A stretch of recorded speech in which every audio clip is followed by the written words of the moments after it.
Ah, eu só pego branco resistente. Se você só pega branco resistente, você não pega branco resistente nenhum. Você precisa trabalhar nos 3 passos, para você conseguir o objetivo de realmente cobrir um cabelo branco, né? Você não pode ficar achando que todo branco é resistente. Isso aqui é uma coisa muito rara de acontecer e se você só pega branco resistente, saiba que não é o branco que é resistente, é a sua técnica, o seu apuro técnico que está precisando ser revisto.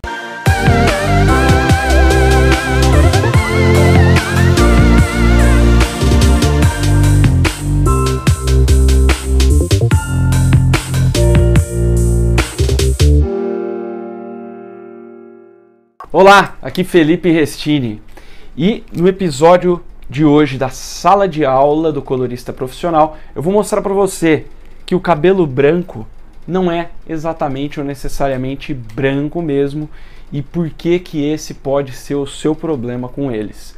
Felipe, mas como assim? O cabelo branco não é branco? Olha só, antes de eu te explicar isso, vou te contar a história de um desafio que me fizeram esses dias. Esses dias a minha estoquista virou para mim e falou assim: Felipe, nós precisamos desovar algumas colorações que estão empacadas aqui e precisamos desovar, são colorações que as pessoas geralmente não usam e é isso. Beleza, e isso veio atrelado com a coloração, que precisava fazer a coloração de uma das manicures aqui do salão e uma das minhas profissionais chegou em mim e falou: Felipe, a Beatriz, que é a estoquista, falou assim que a gente vai ter que usar uma dessas colorações que estão empacadas. E a verdade é que a gente sabe que coloração base não empaca, né? Os barra 0, ponto 0, vírgula 0, eles não empacam, a gente usa muito as bases. Então a verdade é que não tinha nenhuma base lá para trabalhar. E existia um agravante. Essa manicure tem 80% de cabelo branco. Falei, sem problemas, vamos lá.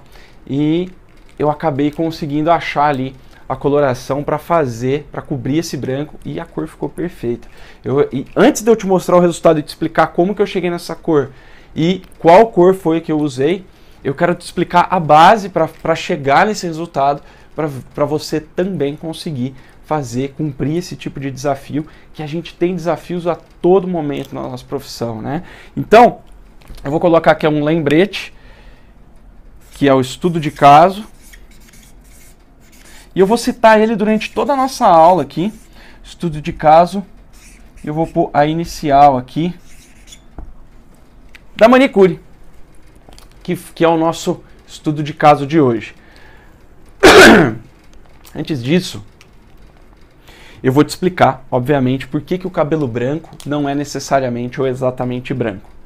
E a verdade é que para você entender isso, você precisa entender que o cabelo ele é formado por 2 tipos de pigmento natural, que é a eumelanina e a felmelanina. São os 2 pigmentos naturais que a gente tem no cabelo. Aí você pode me perguntar assim, algumas pessoas que já entendem um pouco de cor, tá, mas como que nós temos 2 pigmentos se todo o cabelo possui as 3 cores primárias? Isso é verdade, todo o cabelo possui as 3 cores primárias. Porque lembre-se, as cores primárias azul, amarelo e vermelho. A gente geralmente tem cabelos que tem as 3 cores primárias, por isso que os cabelos são marrons, por isso que os cabelos são acinzentados ou acobreados e não propriamente dito laranja, amarelo e vermelho, verde, etc. O que a gente tem é uma mistura das 3 cores primárias em que às vezes o vermelho está mais acentuado, então a gente tem os vermelhos, os vinhos e os acobreados. Às vezes o amarelo está mais evidenciado, então a gente tem os dourados. Por que a gente não fala amarelo? Por que a gente não fala alaranjado? Por que a gente não fala a cor certa, né? Azul? Por que a gente não tem cabelo azul e a gente tem cabelo acinzentado? Porque o azul, quando a gente tem mais quantidade de azul, a gente tem os acinzentados. Quando a gente tem mais quantidade de amarelo, a gente tem os dourados e os marrons quentes também, os marrons claros quentes. E quando a gente tem mais quantidade de vermelho, a gente vai ter os vinhos, os acobreados, né? E os marrons quentes também. Então, por que eu estou te falando isso? Porque aqui a gente tem 2 pigmentos. E a eumelanina, ela é o pigmento que é o pigmento azulado. Por exemplo, uma pessoa que tem o cabelo preto mesmo, ela tem uma grande quantidade de eumelanina, que é o que também faz ter os tons mais profundos, né? As tonalidades mais escuras é devido à grande concentração da eumelanina. E aí, a gente tem também a feomelanina. O que é a feomelanina? Ele é um pigmento natural que ele é acobreado, por isso que eu escrevi ele aqui de vermelho, porque ele tem ali a junção das duas cores primárias, que são o vermelho e o amarelo, formando um acobreado. Felipe, então, o ruivo natural, por exemplo, ele tem uma grande quantidade de feomelanina e uma pequena quantidade de eumelanina. Mesmo assim, ter eumelanina, muitas vezes, sim. E o loiro natural? O loiro natural ele tem muito pouco pigmento, inclusive a feomelanina. E é aí que a gente entra na questão da feomelanina ser uma junção do amarelo com o vermelho. O que isso quer dizer? Que todos os acobreados, os loiros naturais, têm uma grande quantidade de feomelanina. Quando é loiro, na verdade, ele tem uma quantidade menor. Então imagina uma tinta guache alaranjada, você até pode fazer essa experiência na sua casa. E aí você pega essa tinta guache alaranjada, e aí você começa a diluir isso, seja em água, seja numa tinta branca, que no caso do guache dá certo, você vai diluindo. Você vai ver que ela vai revelar um leve amarelado, um leve dourado. Por quê? Porque a gente vai diluindo isso daqui e ele vai tender a evidenciar um pouco mais esse amarelado, esse dourado. Então o que acontece? A gente tem dois pigmentos que possuem as três cores primárias para formar a cor do cabelo, certo? E aqui é a nossa primeira evidência de que a estrela de Ostwald, de que o estudo normal da cor não funciona 100% no cabelo. E tem um outro episódio da sala de aula que eu falo só sobre isso, porque que a estrela de Ostwald não é, ou é incompleta, não é completa para o estudo da colorimetria no cabelo. Mas vamos lá, dito isso, né, e dizendo que o cabelo não é branco, a gente tem a adição de mais uma coisa, que é a cor da queratina. Então, antes da gente ir para a cor da queratina, eu preciso que você entenda que todo o cabelo é a junção desses dois pigmentos naturais, a eumelanina e a feomelanina. A eumelanina é o pigmento mais azulado, é o que dá a pigmentação fria para os cabelos frios. Então, um loiro natural ou uma pessoa que tem um fundo acinzentado, você sabe que ela tem uma quantidade maior de eumelanina do que de feomelanina. Tá, mas tem cabelo com fundo acinzentado bem escuro, tem cabelo com fundo acinzentado bem claro, tudo bem. E aí o que muda é a quantidade desse pigmento, é a saturação de cada um desses pigmentos. E quando a gente tem um cabelo mais quente, com um fundo mais quente, um cabelo, por exemplo, um ruivo natural, um loiro natural, a gente sabe que tem mais quantidade de feomelanina.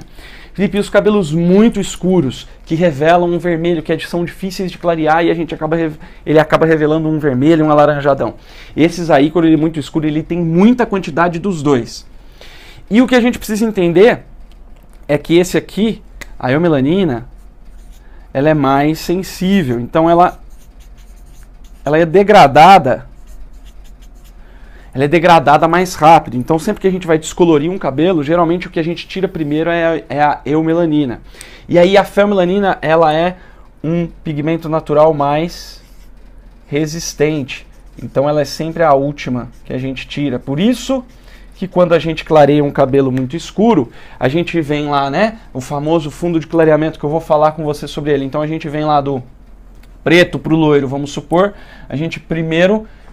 A hora que a gente começa a descolorir esse cabelo preto, ele começa a revelar uma nuance vermelha, avermelhada, um vermelho profundo, e aí a gente vem clareando, ele vem ficando cada vez mais quente, e aí depois a gente vai tirando esse avermelhado, né? O descolorante ele vai tirando esse pigmento avermelhado, que é a feomelanina, em sua maior parte, e vem clareando isso, passando do vermelho, alaranjado, dourado, até chegar no loiro claríssimo. Então a gente precisa entender que esse é o motivo pelo qual o vermelho ele é tão difícil de clarear, né? Primeiro porque no cabelo escuro a gente tem muita quantidade dos dois, e segundo que a eumelanina ela é mais sensível, então a gente consegue clarear rapidamente, né, tirar rapidamente. Pode ver que um cabelo acinzentado, muitas vezes ele tem a mesma altura de tom de um cabelo que tem um fundo mais quente, né? Então vamos supor ali, dois cabelos que estão na altura de 6. O cabelo que é acinzentado, a gente vai conseguir clarear ele muito mais rápido e provavelmente chegar numa tonalidade mais clara. Por quê? Porque ele tem bastante eumelanina e a eumelanina é mais sensível, a gente consegue tirar ela mais rápido.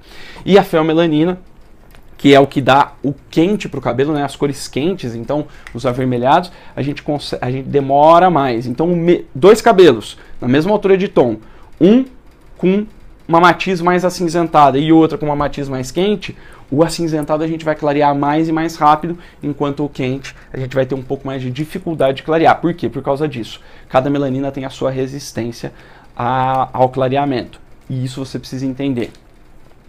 E aí a gente parte para uma coisa que é o quê? A cor da queratina. O que acontece, gente? Quando a gente clareia o cabelo ao extremo, o que a gente consegue chegar é, né, e que muitas pessoas não conseguem passar, é de um amarelo claro. E sabe qual que é a grande dificuldade de ir do amarelo claro para o branco? A grande dificuldade é que o amarelo claro é a cor da queratina, aquele amarelo pastel é a cor da queratina, que é uma prova disso. Você já viu uma pessoa que é albina? Para quem não sabe, o albino, ele é uma pessoa, o albino ele é uma pessoa que não produz melanina. Então ele não produz o pigmento natural. E como ele tem zero melanina, se você olhar para um albino, que cor que é o cabelo dele? O cabelo dele não é branco. O cabelo dele é um amarelo pastel. Ele é amarelado, ele é um amarelo claro. Eu vou até pedir para colocar aqui para você a imagem de um albino.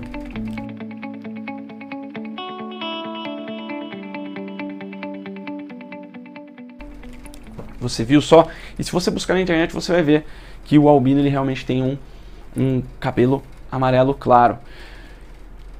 Então, o grande lance que eu quero que você entenda, a primeira coisa é que clarear até o branco não dá. Por quê? Porque a queratina é amarelo claro. Quando a gente chega até o branco no clareamento, o que acontece é que a gente destruiu a queratina. E aí é por isso que quando a gente chega no branco, o cabelo se destrói, né? Então, o que a gente precisa chegar é chegar num amarelo bem pastel. Isso quando a gente usa só o descolorante. Existe uma tecnologia que eu criei, que é a tecnologia UMC, de ultramicropigmentação capilar, que eu vou explicar isso em alguma outra aula, que é o quê? Que é a gente já pigmentar enquanto estamos clareando. Então a gente consegue chegar no cabelo com uma tonalidade pérola, com uma tonalidade champanhe ou uma tonalidade, um loiro bem claríssimo mesmo com uma cor fria, né? Mas por quê? Porque a gente está adicionando pigmento enquanto esse cabelo está clareando. Tá? Mas isso é uma questão para uma outra sala de aula. Então vamos lá. Então a gente sabendo que a gente tem dois pigmentos naturais e que a cor da queratina é um amarelo clarinho, por que eu estou te falando que o branco não é branco? E aí eu chego nessa questão. Por que o branco não é branco? Porque o branco, o cabelo branco, se a queratina é amarelo claro e o branco a gente, né, o mito que o que as pessoas mais acreditam é que o cabelo branco ele é um cabelo sem pigmento. E a verdade é que o cabelo branco ele tem uma pequena quantidade de eumelanina.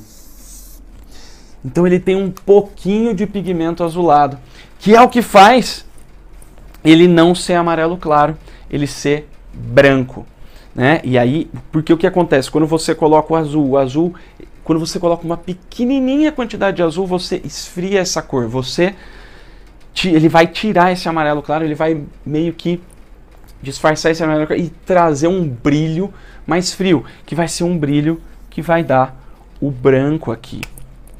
Então o nosso branco, ele não é branco porque ele tem pigmento azulado. E a gente sabendo disso, isso muda muita coisa do que a gente vem fazendo com o cabelo branco, né? E uma atividade que eu quero propor para você, para provar para você que o cabelo branco não é branco, não é um cabelo sem pigmento, que ele tem o pigmento, tem a eumelanina, é o quê? Quando você pega um cabelo branco e descolore o cabelo branco, você vai chegar num amarelo pastel. Se você pegar um cabelo branco natural e descolorir esse cabelo branco, você vai ter aqui o amarelo clarinho, o amarelo pastel, que é a cor da queratina, porque você vai retirar essa eumelanina, você vai clarear essa eumelanina e vai conseguir aí ter um cabelo amarelo claro. Beleza? Então vamos que vamos. E agora eu quero explicar um pouquinho para você sobre cobertura de brancos. Então olha só, são duas coisas principais, são duas coisas que são as coisas mais importantes para você entender a cobertura de brancos, e que sabendo isso daqui, entendendo isso daqui e aplicando isso daqui, eu tenho certeza que você não vai ter mais problema com cobertura de brancos. Eu sei que cobertura de brancos é um assunto muito falado e que muitas pessoas têm bastante dificuldade. Então olha só, a primeira coisa é o que eu chamo de equalização de matiz. O que é equalização de matiz, Felipe? O que a gente precisa entender é que o cabelo branco, ele precisa ter uma equalização, ou seja, ele precisa ter uma combinação de quantidade das matizes. Quais matizes? Principalmente as matizes primárias, as cores primárias. Então o que a gente precisa ter para cobrir um branco é uma equalização bacana entre as três cores primárias, que são amarelo, vermelho e azul. Quando a gente tem esse triângulo de cores aqui, né, a gente monta a cor, a gente faz a fórmula de cor que contenha essas três cores primárias, a gente vai ter uma boa cobertura de brancos. E por que eu falo isso? Porque existe uma grande diferença, por exemplo, que muita gente fala em fundo de clareamento, né? Fundo de clareamento, que é o quê? É o residual de cor que fica quando a gente clareia o cabelo. Quando a gente clareia o cabelo, então a gente percebe que tem um residual de cor ali que fica, que pode ser um amarelado, um alaranjado, enfim, geralmente são cores quentes. Só que o que ninguém fala é do fundo de escurecimento. E o que é esse fundo de escurecimento? É o que a gente precisa para escurecer o cabelo, porque clarear é uma coisa, clarear a gente está lidando com a retirada de pigmentos naturais do fio. E quando a gente vai escurecer, a gente está adicionando pigmento artificial nesse cabelo. Então, o fundo de escurecimento é o que a gente mais usa na cobertura de brancos. E ele é muito simples, o que a gente precisa entender é que para a gente escurecer o cabelo, a gente não necessariamente precisa colocar o fundo de clareamento correspondente àquela altura de tom que a gente vai fazer. O que a gente precisa é ter um fundo de escurecimento, que é o quê? É quantidades mínimas de cada uma das cores primárias. Então, por exemplo, quando a gente vai pegar um cabelo branco e vai trazer ele para uma altura de 5, vamos supor um 5,0, né, um 5 neutro, o que a gente precisa fazer? A gente precisa dar fundo para ele. Como que a gente dá fundo para ele? A gente pode usar uma base, por exemplo, né, que é o próprio 5 neutro, né, o 5,0, ou a gente pode fazer uma equalização entre isso daqui. Então a gente pode misturar um pouco do 5 amarelo, né, ou do 5 dourado, um pouco do 5 vermelho, o 5 acobreado, por exemplo, o 5 avermelhado, e um pouco do 5 azulado, se a gente não tiver base, por exemplo. Quiçá a gente pode pegar, por exemplo, uma cor que tenha um pouquinho de vermelho e um pouquinho de amarelo, por exemplo, o próprio acobreado. A gente pode usar, né, a mistura de um acobreado com um acinzentado, criando aí uma cor neutra, né? Porque quando a gente mistura essas três cores em proporções iguais, a gente tem uma cor neutra, né? Então, o fundo de escurecimento é mais ou menos isso. A gente precisa ter todos os tipos de pigmento ali. A gente precisa ter um equilíbrio dos pigmentos para a gente conseguir fazer com que esse branco fique neutro. Agora, a gente sabe que o cabelo branco ele tem uma parcela de pigmento azulado. Então, quando a gente vai criar essa equalização de matiz, a gente já precisa contar que a gente já tem um pouco de azul lá no cabelo branco. Então, a gente vai adicionar principalmente as cores quentes, um pouquinho do vermelho e um pouco do amarelo. E toda vez que a gente vai fazer o fundo de escurecimento, a gente tem que entender quais são as cores que mandam aí no escurecimento. E a gente tem uma hierarquia. E a hierarquia é a seguinte. É o azul, depois o vermelho e por fim o amarelo. O que isso quer dizer? Isso quer dizer que o azul acaba se sobrepondo ao vermelho e o vermelho se sobrepondo ao amarelo. Por que isso daqui? Isso daqui é o que eu chamo da dimensão da cor. Né? Isso aqui eu explico bem a fundo quando eu explico o GPS da cor, que está em algum outro conteúdo que está aí no meu Facebook ou no meu YouTube. Mas o grande lance aqui é a dimensão da cor. O que é isso? É uma coisa que não tem, por exemplo, na Estrela de Oswald e não tem provavelmente em nenhum curso que você fez. As chances são que você nunca ouviu falar de dimensão da cor. Mas eu vou te explicar rapidamente para a gente entender aqui o que acontece. Quando a gente tem essa mistura, quando a gente usa o fundo de escurecimento, não confunda com o fundo de clareamento, que no fundo de clareamento existe uma força diferente. Quando a gente vai escurecer um cabelo, o azul é um pigmento mais forte, digamos assim. Não é bem a palavra, mas é para você entender, ele é mais forte. O que quer dizer? Que se a gente colocar a mesma quantidade de cada uma dessas cores, o azul vai acabar se sobrepondo às outras e a gente vai ter um acinzentado, a gente vai ter um chumbamento do cabelo se a gente escurecer com uma quantidade de azul muito grande ou com a mesma quantidade das três. Aí beleza, aí você tira um pouquinho do azul e coloca vermelho e amarelo. O que acontece? O vermelho ele é mais forte do que o amarelo. Então o que acontece é que a gente também não vai poder usar a mesma quantidade de vermelho e amarelo, porque o vermelho vai acabar se sobrepondo ao amarelo, deixando essa cor mais avermelhada.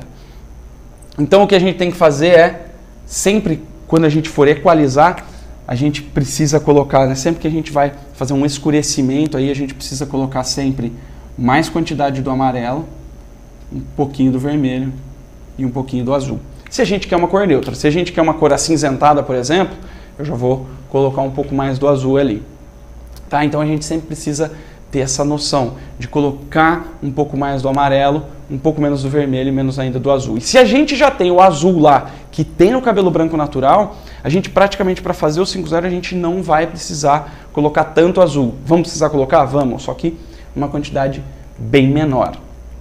Por exemplo, por que esse é um dos motivos de quando a gente pega um cabelo muito claro ou um cabelo branco e coloca uma base mais escura, ele tende a chumbar. Por quê? Porque tem um excesso de pigmento azul, que é mais forte que os outros quando a gente vai colocar ali no cabelo. Então a gente precisa entender essa equalização de matiz e fazer as nossas fórmulas de cor lembrando disso aqui. Ah, Felipe, beleza, mas qual que é essa proporção aqui? Ó, ela é uma proporção sutil. Então, basicamente, quando a gente vai fazer aqui uma cor que, né, vamos supor que a gente queira como resultado um 5-0. A gente vai colocar aqui, ó, 25 gramas de uma coloração que esteja na altura de tom que a gente quer, do nosso objetivo, né? 5-0. 5, na verdade, né? Tonalidade 5. E vamos colocar um 5 com matiz amarelo ou matiz dourada. E vamos colocar 15 gramas, por exemplo, de alguma coloração que tenha o azul e o vermelho. Pronto, a gente tem aqui uma boa proporção de mistura para a gente criar um 5-0. Tá? E isso aqui é o que faz cair por terra toda aquela matemática da cor e provavelmente que você já ouviu dizer e já aprendeu sobre isso. E aí tem uma coisa interessante, porque quando a gente pega aqui um 5 dourado, ele é dourado, ele não é amarelo. E o que você precisa entender é que o dourado ele já tem, na mistura, ali ele já tem as 3 matizes, porque o dourado é uma mistura de muito amarelo, um pouquinho de vermelho e uma pitada de azul. Então a gente já tem aqui no dourado, né? Porque eu não conheço nenhuma coloração que tenha uma matiz ou uma nuance amarela. Eu conheço, sempre é chamado de dourado. Então o que acontece? O dourado, né? Deixa eu colocar aqui para você entender. O dourado, ele é a junção do muito amarelo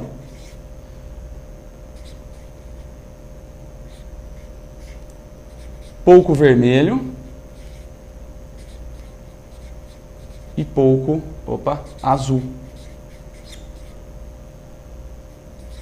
Então, o dourado a gente tem as 3 cores primárias.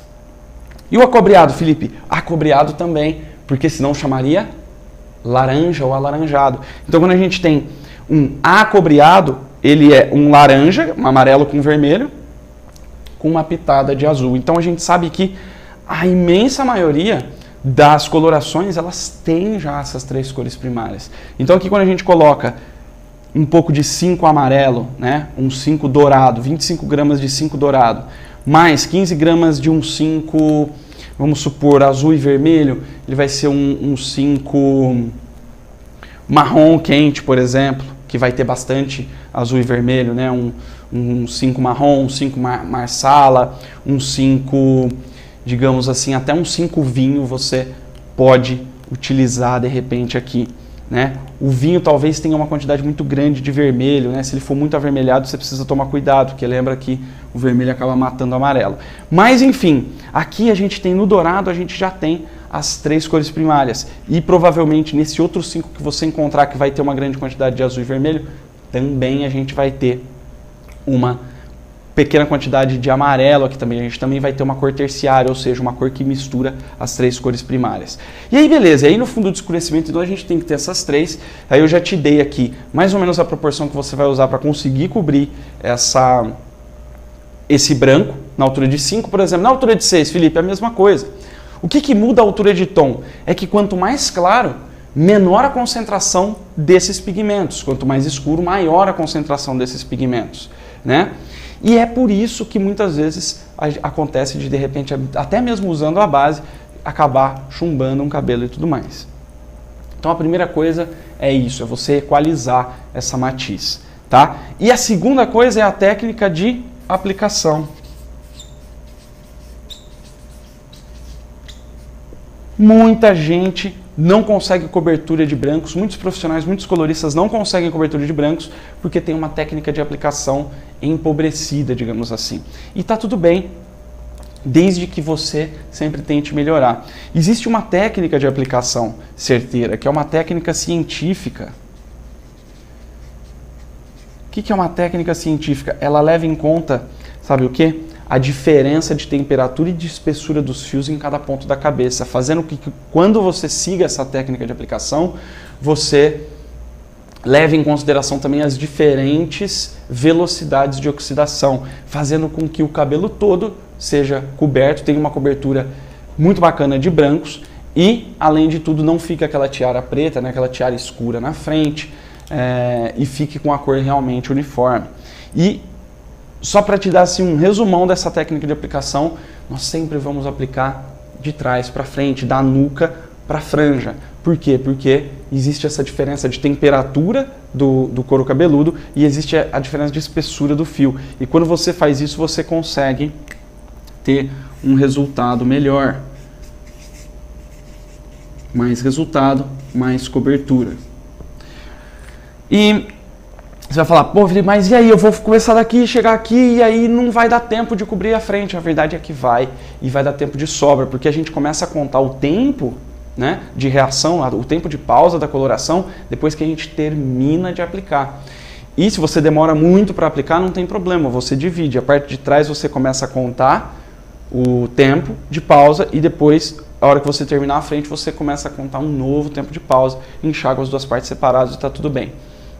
Se você demora até 15 minutos para passar na cabeça toda, você pode começar a contar o tempo de pausa assim que você termina a coloração e aí você vai ter uma cobertura muito melhor. Sabe por quê? A coloração ela foi feita para conseguir reagir no tempo que o fabricante estipulou, geralmente 30 minutos, 40 minutos, depende da coloração. Tem algumas colorações que pedem 30, que pedem 40 para cobrir o branco. E aí você vai deixar esse tempo é o suficiente para ter oxidação ali no cabelo branco e conseguir fazer a cobertura. Ah, Felipe, mas não cobriu. Se não cobriu, você em algum momento aqui na equalização de matiz teve algum porém ali que você não conseguiu cobertura, ou se não, a sua técnica de aplicação na mecha-mecha acabou pulando, ou você não conseguiu colocar a quantidade necessária de coloração, ou você não conseguiu pincelar ali e realmente fazer com que essa coloração tenha o contato com o cabelo para que essa cor possa ser oxidada e pegar. Então olha só, equalização de matiz e a técnica de aplicação é mais importante, por exemplo, do que o oxidante. Porque a gente sabe que o oxidante, para cobrir um branco, não preciso de muita força de oxidante. Eu preciso ali, ó, 10 volumes, 13 volumes, 15 volumes. Não precisa ter muito. Mais para frente eu vou te explicar a regra do oxidante. Mas o que eu preciso que você entenda é que o oxidante, a gente definir a força do oxidante, a gente vai definir mais em função do cabelo que está pigmentado. Vamos supor, a pessoa tem um cabelo na altura de 5, que ela tem 50% de brancos. Então eu vou pensar mais no cabelo pigmentado, que é na altura de 5, um 5 neutro, por exemplo, e aí eu vou para um 8, por exemplo, ou para um 6, quiçá. Quando eu for definir qual oxidante eu vou usar, eu vou pensar mais na cor do cabelo que ainda tem cor, que não está branco ainda, do que no próprio cabelo branco. Então o oxidante, ele não é um fator definitivo para você conseguir cobertura de brancos. Então, ó, fica tranquilo com relação ao oxidante. Oxidante, eu vou explicar um pouquinho mais para frente como que você define o seu oxidante, e você vai ver que não tem a ver com a parte branca do cabelo, e sim com a parte pigmentada.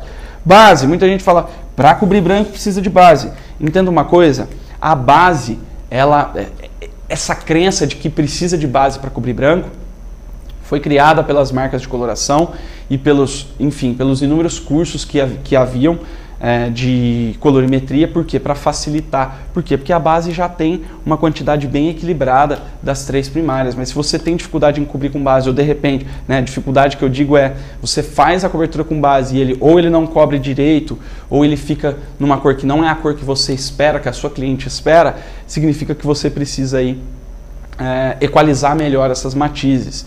Então foi criada essa história da base para facilitar, para deixar mais fácil para o cabeleireiro. Por quê? Porque, enfim, a verdade é que é complicado explicar para você a verdade sobre as coisas. Então, o que acontece é que as marcas, por exemplo, elas vão simplificando o ensino e acabam limitando o nosso poder de resultado, de chegar em resultados realmente satisfatórios. Mas eu estou aqui justamente falando isso. Pode parecer complicado para você, mas como é um mundo novo, como é uma coisa nova que você provavelmente não ouviu em lugar nenhum, às vezes fica meio difícil, mas quanto mais você assistir às aulas, quanto mais você pensar dessa maneira aqui, rapidinho isso se torna muito fácil, né? Então, a gente não necessariamente precisa de base. Algumas vezes a base vai até nos atrapalhar quando a gente tem, por exemplo, que escurecer um cabelo que está descolorido, e aí nem é tanto a questão do branco. A gente precisa entender essas forças aqui, ó, e criar uma cor que não seja somente a cor base, porque se você colocar a cor base, ó, lembra que o azul mata o vermelho mata o amarelo, você provavelmente vai ter um cabelo chumbado, um cabelo acinzentado, um cabelo que não vai cair na cor neutra que você busca. É por isso que a gente precisa pensar nisso como um todo. Tá? E aí a gente entra numa questão que é a seguinte, pré-pigmentação, por exemplo, né? Muita gente fala, quando a gente vai pré-pigmentar. Cara, em cabelo branco, não se pré-pigmenta. Não tem porquê, porque ele já é pré-pigmentado naturalmente com uma matiz azulada. E quando o cabelo está loiro e a gente vai pré-pigmentar, muita gente coloca o fundo de clareamento. Que é o quê? Então o cabelo a gente vai para, o cabelo está num 10, a gente vai para um 5 neutro. E aí vamos fazer uma pré-pigmentação acobreada, porque é o fundo de clareamento do 5. Só que, entenda, é o fundo de clareamento. Ou vermelho, ou enfim, acobreado ou avermelhada.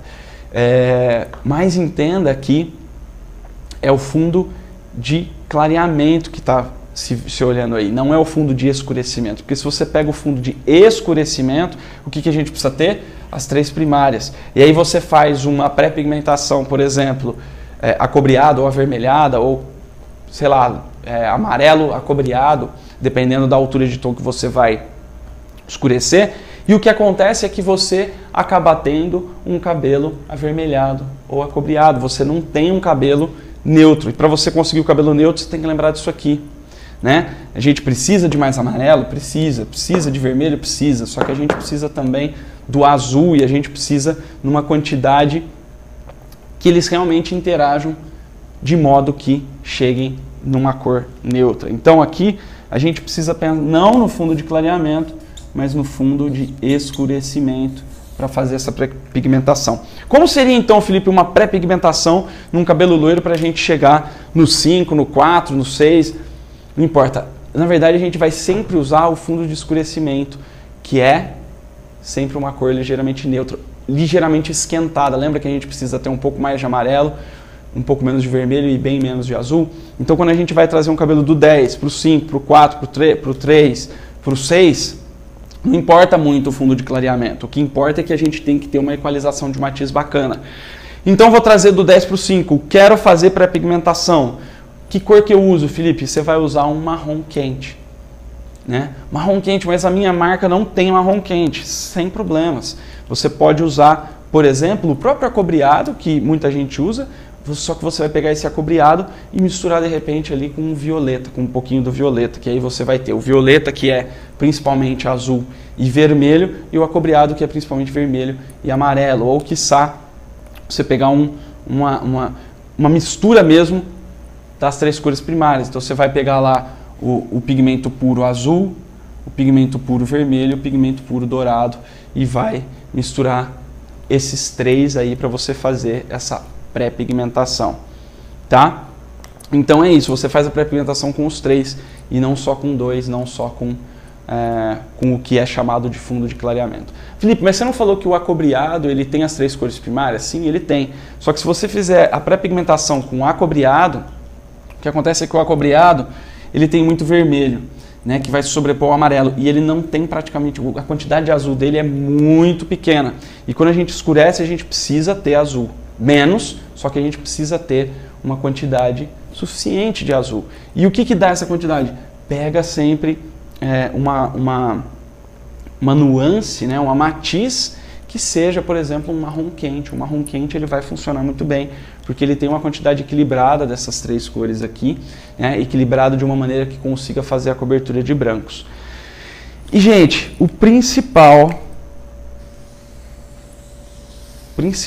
para você não chumbar um cabelo branco, um cabelo claro, é retirar esses resíduos metálicos e halogênios. Nós não podemos lidar com cabelo branco ou com cabelo de qualquer cor com resíduos metálicos e halogênios. Aliás, o principal problema de chumbamento de cabelo, seja em loiro, seja em cabelo branco, é a presença de resíduos metálicos e halogênios. Primeiro que o resíduo metálico e halogênio geralmente tem uma coloração, ele tem uma cor mais fria, que vai influenciar em tudo isso aqui, e além disso, ele reage com a coloração. Então, nem a coloração e nem o cabelo vão ter as reações esperadas, eles vão ter reações inesperadas. Algumas vezes o resíduo metálico no cabelo vai fazer com que o cabelo simplesmente não pegue a cor. Algumas vezes vai fazer com que o cabelo fique preto, mesmo que você não jogue preto. Por exemplo, se você jogar uma coloração 7 num cabelo que tem muito resíduo metálico e halogênio, dependendo do grau de oxidação que esse resíduo metálico e halogênio tem no cabelo, ele pode ficar preto. Você coloca um 7, ele vai para o preto mesmo, lá para o 1, para o 2, né? Por quê? Porque existe uma superoxidação por causa da presença desses resíduos. Então, para tudo isso funcionar, para qualquer coisa funcionar direito no cabelo, nós temos que retirar os resíduos metálicos e halogênios através do detox quelante, eliminando esse problema aí que é, na minha opinião, o principal vilão da cor. Ele é responsável por 90% dos problemas que você tem, já teve ou vai ter em cor. Então vamos lá, eu vou te explicar agora então como criar essa fórmula de cor para cabelos brancos, mesmo sem usar a base. E a gente está vendo aí o estudo de caso da nossa EG. Vou colocar aqui no cantinho, para a gente não esquecer que é o estudo de caso dela. Né, que eu consegui trazer esse cabelo branco, 80% de branco, para um cabelo neutro, um cabelo de uma cor neutra sem usar a base. E o primeiro passo para você conseguir criar uma fórmula de cor para cabelo branco é você entender a coloração. Como assim entender a coloração, Felipe? É o seguinte, Isso aqui, inclusive, é um assunto que eu exploro muito, tanto no meu curso Master em Colorimetria Verdadeira, quanto no curso Colorista Profissional, que é super completo, e aí a gente passa um tempo entendendo a coloração. Por quê? Meu intuito aqui, deveria ser o seu também, é trabalharmos com coloração, trabalharmos com cor em geral, tanto coloração quanto loiros, usando qualquer marca, não importa a marca que você usa. E aqui a gente entra já numa quebra de mito muito grande, que é o quê? Aquela questão da matemática da cor. E o que eu quero dizer para você sobre a matemática da cor é o seguinte: a matemática da cor, ela não funciona direito, simplesmente porque cada coloração usa uma nomenclatura diferente para as cores. Como assim? Vou te explicar. Bom, a primeira coisa para entender a coloração é a gente pegar a tabela, né, da coloração. No caso da nossa EG aqui, do nosso estudo de caso, eu usei uma coloração que não é a coloração que eu uso todos os dias, é uma coloração que eu não estou tão acostumado assim a usar, que é a coloração da Keone. Geralmente eu uso a coloração da vela, mas não importa a marca que você usa, vai funcionar também isso aqui. Por que vai funcionar também? Porque olha só, existe uma diferença das matizes. Então o que a gente precisa entender? Primeiro, fundo de clareamento não. Primeiro, tonalidade, né? Quando a gente pensa em tonalidade, essa tonalidade ela vai do 1 ao 10. Tá? Algumas não tem o 1, tem só a partir do 2, a partir do 3, não importa. O que importa é que a tonalidade é o que vai do mais escuro para o mais claro. É a graduação claro-escuro da coloração. E isso é universal, isso sim é universal, porque você em qualquer coloração o número 1 vai ser o preto, qualquer coloração o 10 vai ser o loiro claríssimo. E o que a gente precisa entender são as matizes. O que é matiz? Então, aqui a primeira coisa que a gente precisa entender é a matiz. O que é matiz? Matiz é o seguinte, ó, tonalidade não é a graduação de claro e escuro. Então, matiz é a graduação de cor, é quando a gente anda de lado na nossa tabela de cor. Ou seja, por exemplo, um mesmo fundo 8, uma mesma tonalidade 8, eu tenho o 8 neutro, tá? Que é a matiz neutra, que seria a mistura das três cores primárias, né? Em quantidades iguais, já expliquei isso aqui. Você tem, por exemplo, a matiz acinzentada, que é o quê? É a cor cinza, né? Ela tá na tonalidade 8, mas é cinza. Tem também as outras matizes. Então tem a matiz dourada, a matiz vermelha, a matiz acobreada, a matiz esverdeada, né, que é o mate. A gente tem a matiz violeta. Então a gente tem todas as matizes numa mesma altura de tom. E isso é matiz. Algumas pessoas chamam de nuance, algumas pessoas chamam de reflexo, não importa. O que importa é que é matiz. Então, quando a gente fala nuance, reflexo, não é completo essa nomenclatura. Por quê? Quando a gente fala em nuance, por exemplo, ela é uma mistura de matizes, né? Ela é uma mistura mesmo de matizes, porque quando você pega o cinza, você tem que entender que o cinza, ele tem, ali dentro do cinza, ele tem a matiz, ou seja, as cores. Ele tem a matiz azul, ele tem a matiz azul, tem a matiz amarela ou dourada e tem a matiz vermelha. E aí a junção dessas três forma o cinza. Por que ele é cinza? Porque ele tem mais quantidade da matiz azul. E é aí que a gente entra em entender a matiz, quais são as matizes dessa coloração. E olha só, onde a gente olha isso? Aqui, ó, aonde estão os pigmentos puros. Felipe, minha coloração não tem pigmento puro. Calma que eu vou te explicar como fazer também se não tiver pigmento puro. Mas aqui eles têm. Então aqui ela tem, ó, 0,10 é o azul, 0,11 é o cinza, 0,33 é o dourado, 0,44 é o acobreado e assim sucessivamente. E por que eu não falo em numeração de cor? Porque cada coloração tem um número diferente. Vou te dar um exemplo. Na vela, o verde, o mate, ele é 22, ele é 0,22 e na Keone é 0,99. Imagina se eu aplicar a matemática da cor, que é baseada na vela, e aplicar para Keone. Não vai dar certo. Se eu precisar neutralizar um vermelho e usar aquela matemáticazinha da cor, com a Keone não vai dar certo. Por quê? Porque o verde dela é o 9 e não o 2, igual é na vela. E assim, eu já vi várias tabelas dessa, né? Eu monto para alguns alunos meus a Neutrotab, que é uma tabela de neutralização, e eu vejo o tanto de marca que tem isso aqui diferente. Tem marca que é muito diferente disso aqui. Então, a primeira coisa que a gente precisa entender é qual é a matiz que tem aqui, quais são as matizes e quais números representam cada matiz. Isso é o mais importante, porque a hora que a gente for escolher a coloração mesmo, a gente precisa saber o que esse número significa e não simplesmente fazer uma conta que nem sempre vai dar a cor que a gente quer. Então o grande lance é entender, isso é colorimetria verdadeira, você entender de cor e não simplesmente fazer uma continha pronta lá. Né? Inclusive tem um vídeo completaço que eu falo sobre essa questão da matemática da cor. Vamos lá. Então, o primeiro passo é entender a matiz. E aí, você entender o que cada número representa. Tá. E aí, se não tiver pigmento puro, como é que eu faço para descobrir, Felipe? É simples. Você vem aqui e toda a tabela de cor, ela tem aqui, ó, por exemplo, tonalidade 8, que eu estava dando um exemplo antes. Tem aqui o 1. O que é o 1? O 1 geralmente você vai ter escrito o que é. Quando você não tem, você tira o cabelinho aqui e você tem o nome da cor. E aqui, ó, na Keone a gente tem aqui, ó, o 81 é o loiro claro cinza. Então eu sei que o 1 é o cinza. E o 2, o que é? Eu vou pegar alguma coloração que tem só o 2, vou dar uma tiradinha aqui e vou colocar lá, ó, 92. A gente não tem o 82, né? Tem o 821, 823, então a gente tem o 92. O que é o 2? Então, olha lá.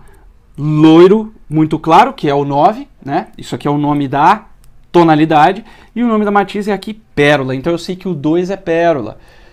E o 3? O 3 eu sei que é dourado. E assim sucessivamente. Se você não tem isso aqui, você vai ter que ir pelo nome da cor, provavelmente, tá?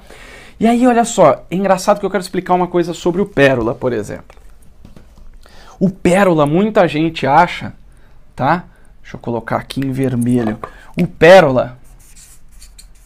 Muita gente acha que é o quê? Que é uma cor fria, simplesmente. Se ele fosse frio, simplesmente, ele seria acinzentado, não seria pérola. Eu não sei se você sabe, mas o pérola é a junção das 3 cores primárias. Ele tem as 3 cores primárias. O que ele tem? Ele tem ele é um dourado com cinza. E o cinza é azul, né? O cinza, ele fica cinza porque ele tem bastante concentração de azul, então ele tem azul aqui. E ele tem também, como ele é com o cinza, lembra que eu falei que ele tem as 3 primárias, então ele também tem vermelho. Como tem vermelho no pérola, Felipe? Tem vermelho bem, numa quantidade bem pequena, né? Bem pouco concentrado, para a gente conseguir chegar no pérola. Se fosse só dourado e cinza, ele seria bege, não seria pérola. Aliás, se fosse só dourado e azul, na verdade ele seria mate. Ou, dependendo da quantidade que tem desse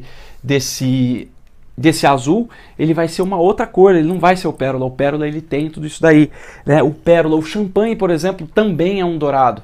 Ele é um dourado esfriado. E aí, quando a gente entende isso aqui, a gente sabe que tem todas as cores primárias ali. E a gente começa a entender por que às vezes a gente não consegue chegar no pérola mesmo. Porque a gente joga o pérola em cima de uma cor que já está dourada e ele não vai perolar. Ele vai, quando a gente pega uma cor dourada, a gente precisa jogar o complemento para esse dourado virar um pérola. Mas isso é um assunto para outra aula. O que a gente está vendo aqui é a questão da gente fazer a fórmula de cor para o cabelo branco. Então, vamos lá. Tá?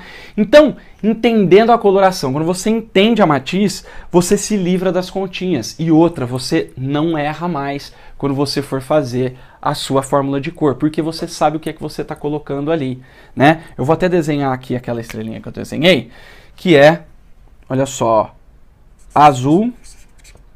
Lembrando que a gente quer chegar numa cor aqui no nosso estudo de caso, nós queremos chegar numa cor neutra, né? Então tem azul, vermelho e amarelo,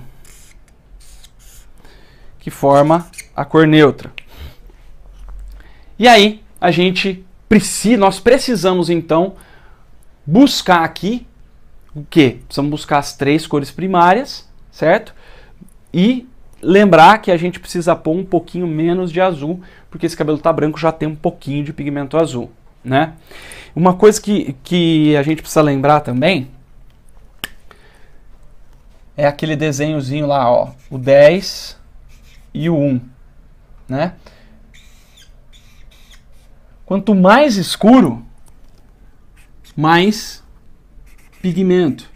Maior a concentração de pigmento. E quanto mais claro, menor a concentração de pigmento. Por que você está falando isso, Felipe? Porque assim, ó, Quanto mais claro a gente for fazer esse cabelo branco, menor é a influência do pigmento azul do cabelo branco. Então, se a gente for, por exemplo, pegar um cabelo branco para atingir ele na altura de 9, a gente vai saber que esse pigmento azul que tem no cabelo branco, ele vai ter um peso muito grande. E se a gente for pintar esse cabelo, tingir esse cabelo ou colorir esse cabelo branco, para ele chegar na altura de 3, por exemplo, esse azul vai ter muito pouca influência. Então, quanto mais claro, mais influência desse azul do cabelo branco. Quanto mais escuro, menos influência desse azul que tem já no cabelo branco. Por quê? Porque quando a gente vai lá para um 3, a concentração de pigmento que a gente tem que ter é tão grande que esse azul ele acaba diluindo, né? Esse pigmento azulado ele acaba diluindo e ele não tem tanta influência. Mas se a gente vai vir lá do branco para um 9, por exemplo, a influência desse azul é muito maior. Como a gente vai trabalhar na altura de 7, que eu já falei para vocês, existe a influência, ela não é tão grande, mas existe a influência do azul, então a gente vai precisar contar um pouco com isso. E aí, a gente entendendo, né, a matiz, sabendo o que cada número representa ali na nossa coloração, então a gente vai partir para o passo 2, que é construir a cor mesmo. E quando eu vi, né, no desafio que lançaram para mim lá do nosso estudo de caso, quando eu vi que que eu ia precisar fazer sem base, aí eu comecei a olhar que cores que tinham lá. E no fim, eu acabei escolhendo a cor, uma mistura de duas cores. E aí você vai entender por que eu falei do pérola. Eu peguei uma coloração 7 com matiz pérola. Qual que é o número, Felipe? Olha, eu tô te ensinando e não importa muito qual que é o número. O que importa é a cor que eu estou usando, porque a sua marca de coloração, provavelmente, o pérola vai ser um outro número. Então, entenda que eu usei o 7 pérola, tá? E usei também o 7 dourado. E aí, por que eu fiz essa mistura? Tá? Só para você saber, a quantidade foi 25 gramas e 15 gramas. E aqui eu vou fazer só uma correção, que eu não usei o 7 dourado, eu usei o 6 dourado, e eu já vou explicar por quê. Então, coloquei lá o pérola e o dourado. Por que eu coloquei o pérola e o dourado? Por que eu não coloquei uma cor, né, o fundo de clareamento da altura de 7? Porque eu já expliquei para você, fundo de clareamento é o que é revelado quando a gente clareia. E o fundo de escurecimento é o fundo que a gente tem que construir para conseguir cobrir os brancos. Então, é isso aqui que eu usei, né? Por quê? O pérola, como você viu aqui, ó, ele é dourado mais cinza, ou seja, ele é dourado, azul e vermelho. Então eu consigo criar a base. Consigo criar a base para uma coloração neutra. E aí, eu usei o dourado. Por quê? Porque a gente tem um pouquinho de azul lá, lembra? Então eu precisava deixar ele mais ou menos neutro. Eu usei uma matiz dourada. Agora, por que eu usei o 6 e não o 7? Por dois motivos. O primeiro motivo, que é o menor deles, é que a Keone, depois de ter uma certa experiência com a marca, eu percebi que ela é um pouco mais clara, um pouco menos saturada do que a vela que eu estava acostumado a usar. E como esse nosso estudo de caso usava o 7 da vela, eu sei que eu preciso dar uma leve escurecida para eu conseguir chegar na mesma tonalidade exatamente. Mas o principal motivo é o quê? Eu precisava de profundidade dessa cor, eu precisava de mais quantidade de dourado. E justamente por causa disso aqui, ó, como quanto mais escuro é o cabelo e também quanto mais escura é a coloração, maior concentração de pigmento ela tem. Então eu descendo um tomzinho aqui, pegando o 6 dourado, o que eu consigo? Uma maior quantidade do dourado. Mesmo colocando uma gramatura, né, uma quantidade menor. Então compreende que quanto mais escuro é a nossa coloração ou o cabelo, maior concentração vai ter. Então a maior concentração que eu usei aqui foi a do dourado. Por quê? Porque eu usei 6 e eu sei que no 6 tem muito mais concentração de pigmento do que no 7. E é por isso que deu certo e a gente conseguiu fazer um cabelo neutro total.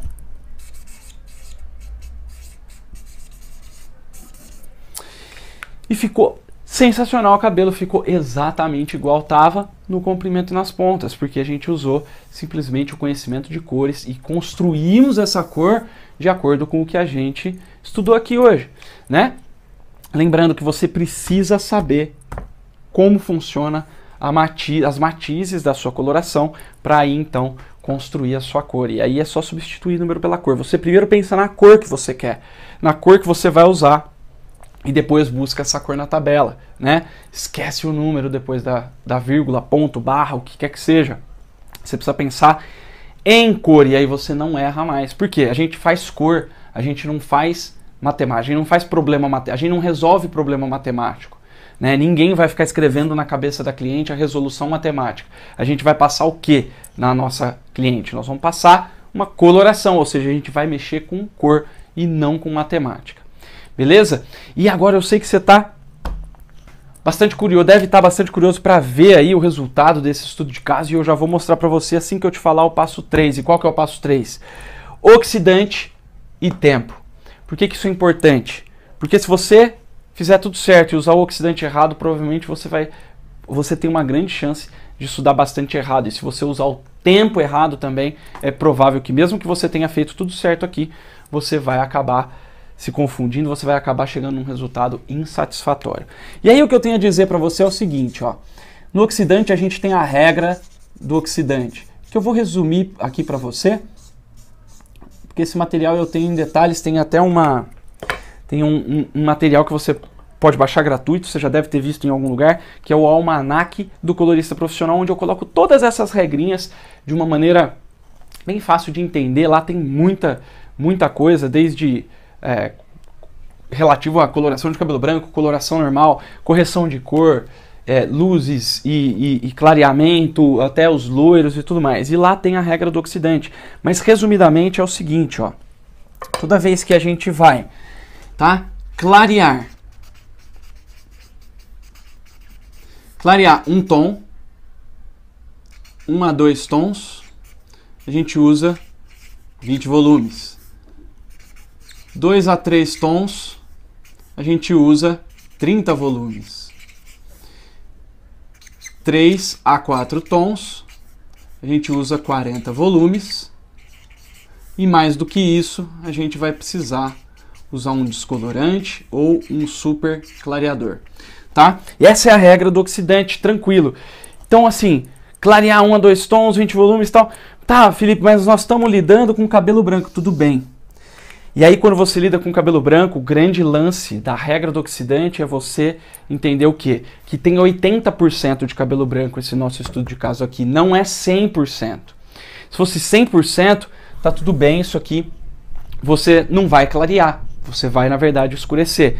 Mas se ele tem 20% de cabelo branco, quando a gente vai escolher o oxidante, a gente ignora o cabelo branco e pensa qual que é o fundo desse cabelo natural sem ser o cabelo branco. Então o pouco de cabelo natural que ela tem que não seja branco, que seja pigmentado ainda, qual que é a cor disso? Qual que é a altura de tom? Tá? No caso da nossa modelo aqui, do nosso estudo de caso, ela tinha o cabelo na altura de 6. Ali, um 6 um pouquinho mais fechado, porque ela tem um pouco mais de saturação, mas é um 6. E aí o que acontece? A gente vai pro 7. Quando a gente vai pro 7, 1 a 2 tons, 20 volumes. No caso dela, a gente usou a de 13 volumes, tá? A gente usou aqui a de 13 volumes. Por quê?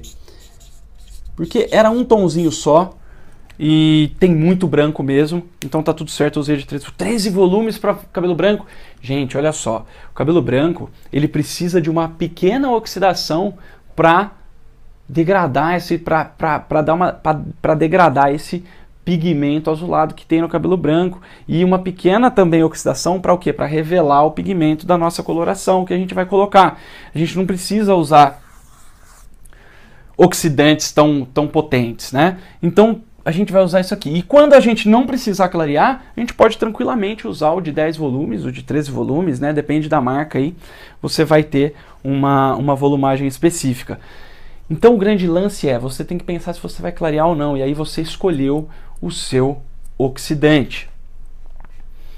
siga isso aqui que você não vai errar mais.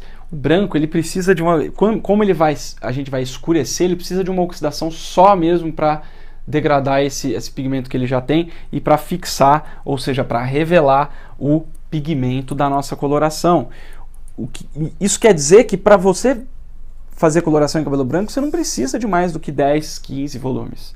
Não precisa. Isso é um mito. Você fala, ai meu Deus, mas não vai pegar e tal. Cara, se não pegar, existem alguns problemas que podem estar acontecendo que eu vou falar já já, assim que eu falar sobre o tempo. E aí a gente tem o quê, ó? Tempo. Qual que é o tempo, Felipe? O tempo é o tempo que o seu fabricante manda usar. Por exemplo, aqui ele fala para deixar de 30 a 40 minutos sem calor. Ok, nós deixamos 30 minutos, tá? Aqui, ó, X, vamos pôr aqui que a gente usou de 13 volumes. Então a gente deixou 30 minutos na raiz e pronto. Não puxamos para a ponta, não fizemos nada, porque ele já bateu na cor que era a cor anterior dela. Beleza? Então, nunca deixe tempo a menos, nunca deixe tempo a mais. Ah, mas não tá pegando no... Meu, se não tá pegando no branco, alguma coisa aconteceu. Ou isso aqui tá errado, tá? A sua formulação mesmo, a sua construção de cor tá errada, e aí algo aconteceu que você não conseguiu dar fundo para esse cabelo. Ou a gente pode estar lidando também com uma dificuldade de aplicação sua, né? A gente tem aí métodos corretos para fazer a aplicação da coloração que você não deixa, primeiro, não deixa nenhum fio sem passar coloração, e segundo, respeita as diferentes espessuras e temperaturas de cada ponto do couro cabeludo, fazendo com que a reação de oxidação aconteça de uma maneira mais eficiente e eficaz, né? Então, você precisa estudar isso. Existe até uma técnica científica que eu ensino, que eu criei, que eu ensino, que é uma técnica que eu aprendi em Londres, trouxe para cá e ainda dei uma melhorada nessa questão científica dela, justamente que leva em consideração tudo isso. E aí você fazendo na ordem certa, você consegue ter uma cobertura bem melhor do branco. Agora, quando a gente tem um branco resistente, por exemplo, aí a gente vai usar algumas soluções pouco ortodoxas. Provavelmente você não deve ter feito isso, poucas pessoas ouvem falar disso ou fizeram esse tipo de coisa. O que são essas pouco ortodoxas? A verdade é a seguinte: para você entrar numa situação de usar uma proporção pouco ortodoxa, você tem que ter a certeza de que você está lidando realmente com um branco resistente. Então, primeiro você tem que fazer tudo isso exatamente do jeito que tem que ser feito. E você repete 1, 2, 3, 10 vezes dando certo. E aí, de repente, determinado cabelo não dá certo, mesmo você seguindo todo esse ensinamento que eu te passei. Aí pode ser que realmente ele seja um branco resistente. E aí, o que nós vamos fazer? Mordaçagem, aquela coisa de ferir, né, de agredir o cabelo branco para a gente poder fazer? Não, a gente não precisa disso. O que a gente precisa é entender que a gente ou aumenta um pouquinho o tempo, então um pouquinho, ó, brancos resistentes. Lembra que a coloração ela sempre tem um tempo mínimo e máximo. No branco resistente a gente vai ou aumentar o tempo, deixando o tempo máximo, ou se não, a gente vai diminuir a quantidade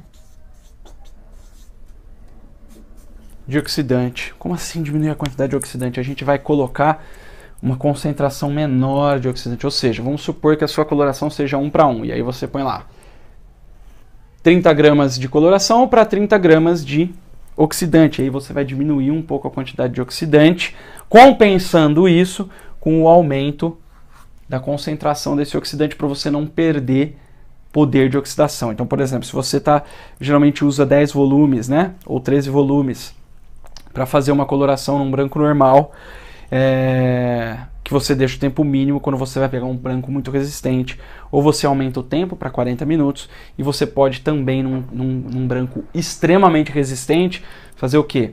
Diminuir a quantidade de oxidante. Vamos supor, você usa 30 para 30, né, 30 gramas para 30 ml, você pode usar 30 gramas para 22 ou 23 ml, mais ou menos, e só que aí substituir a de 10 ou de 13 pela de 20 volumes, que aí você vai ter mais oxigênio, apesar de ter... Por quê? Porque aí você deixa uma concentração maior de pigmento ali, né? Ela vai se diluir ainda menos no oxidante, só que você precisa subir a volumagem desse oxidante um pouquinho. Por quê? Porque você precisa de oxigênio suficiente para fazer a química de oxidação, tá? Lembrando que isso aqui é em último caso, tá? Quando você realmente tem muita dificuldade para fazer o branco. Ah, eu só pego branco resistente. Se você só pega branco resistente, você não pega branco resistente nenhum. Você precisa trabalhar nos 3 passos, para você conseguir o objetivo de realmente cobrir um cabelo branco, né? Você não pode ficar achando que todo branco é resistente. Isso aqui é uma coisa muito rara de acontecer e se você só pega branco resistente, saiba que não é o branco que é resistente, é a sua técnica, o seu apuro técnico que está precisando ser revisto. Beleza? Então vamos lá. Então agora queria passar para você, mostrar para você como que foi o cabelo dessa EG aqui, da nosso estudo de caso, como que estava o cabelo dela antes e como ficou o cabelo dela depois, tá? Usando o quê? Usando 25 gramas de 1,7 pérola da Keune, mais 15 gramas de 1,6 dourado da própria Keune, usando 13 volumes para fazer essa coloração de raiz por 30 minutos. E ficou desse jeito aí. Pode rodar.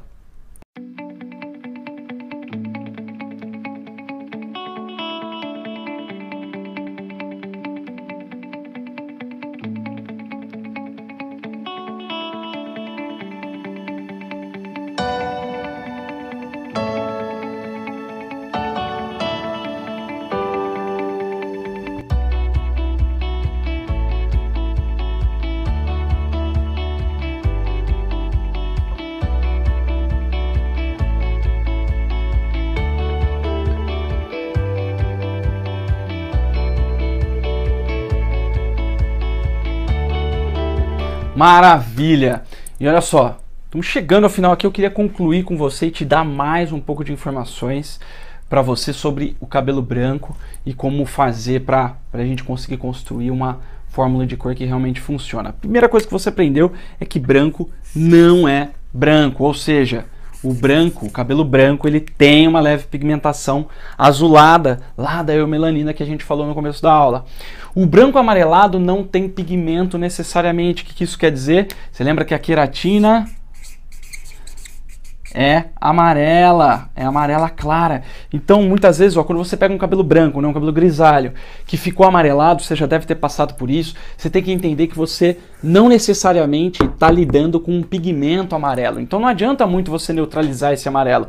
Você tem que entender que o amarelo claro, quando o branco é amarelo claro, o que aconteceu com ele foi que ele perdeu o pigmento azulado do cabelo branco, e aí você precisa repor isso daí, ou enfim, depende, se você vai fazer uma coloração, etc., você tem que entender que não necessariamente você está lidando com um cabelo que tem pigmento amarelo. Porque o que acontece? Às vezes você pega esse branco amarelado, acha que você está brigando contra um pigmento amarelo, vai lá e tenta neutralizar ou matizar esse amarelado, e o que vai acontecer é que você pode ter um resultado desastroso. Teve um aluno meu que ele